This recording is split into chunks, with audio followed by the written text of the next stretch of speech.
For today's video mga ka-idol ay magluluto po tayo ngayon ng beef pares. So try natin lutuin yung beef pares overload ni Diwata mga ka-idol. So ito na po ang ating beef pares recipe mga ka-luto. So tingnan na po ninyo ang ating product.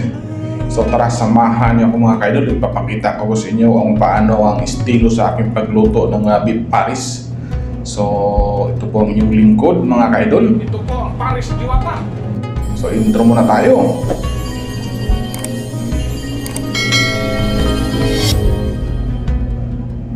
Okay, start na po tayo sa ating preparasyon mga ka-idol. So, ini-slice ko po ang karne niya. Ganyan na cubes lang natin pag-slice. At hanggat po matapos siya at lahat po itong ating pinapakita sa inyo.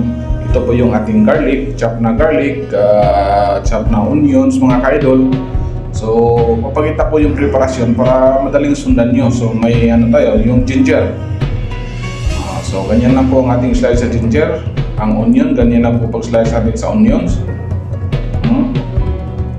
Pagkatapos nun, siyempre yung iba nating ingredients, yung spring onions, yun ang importante pang toppings natin na dagdag pang paslasa mga ka-idol, yung ating spring onions. So ito na po ang kabuuan sa ating ingredients. So may star anise tayo na 2 piraso. So start na po tayo mga ka-idol sa ating pagluto. Naglagay tayo ng 1/4 cup of coconut oil.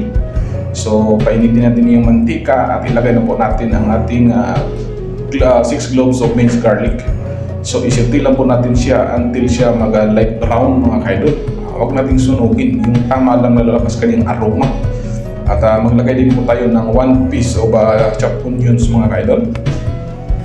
So isinti natin siya, stir natin until malalabas ang aroma mga ka-idol ng bango-bango na. So ito yung ating ginger, minced ginger. So naglagay din po tayo ng 3 pieces na green na chili para mas maanghang ng konti mga idol, mas masarap ang maanghang. So yung ating black pepper powder, ihuli natin itong 2 pieces star anise. Ito na po yung ating beef meat mga idol na ihiniwa natin yung cubes.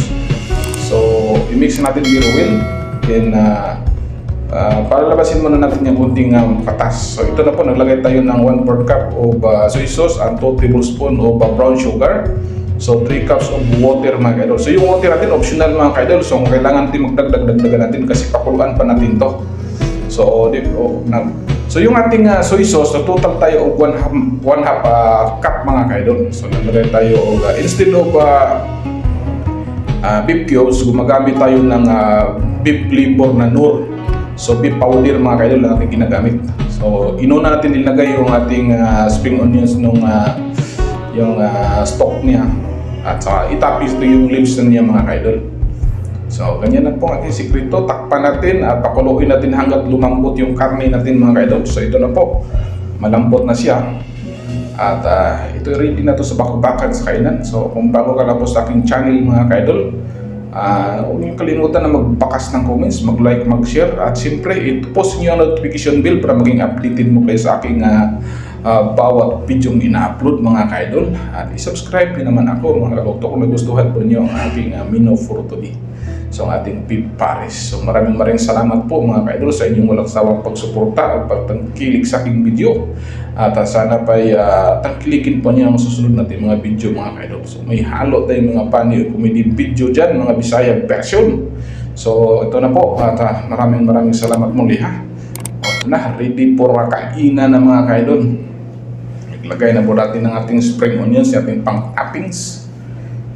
So ito na po ating ready for serving na tayo. Ilagay na po natin sa ating soup bowl mga ka-idol. At ito, ready na sa bakbakan sa kainan. Okay, ganyan lang po ang ating plastada. So wala tayong pang overload. Okay, beef pares lang mga ka-idol. Pares interload, mapi overload. Okay. Maraming salamat muli sa inyong pagtangkilik mga ka-idol at sana hindi kayo magsawa sa aking mga video. Mga ka-idol, mga kaloto! So ito na po ang ating beef pares. Ito po ang Paris Diwata. Niluto na natin po ang beef pares. Hindi ito overload. Beef pares interload. Ay, book mo ito. Ito na po. So, titikman natin kung tumpak ba sa lasa o makuha ba natin ng lasa sa Paris Overload ni Diwata.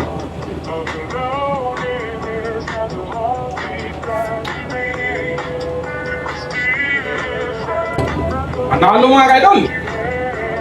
Oh, talagang mapalaban, kulang lang tayo sa pang-overload dito. May ano tayo, pang-overload. Panalo na.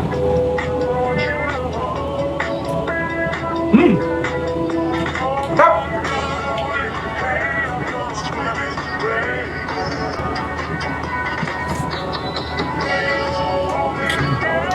Palaban natin sa kainan ito.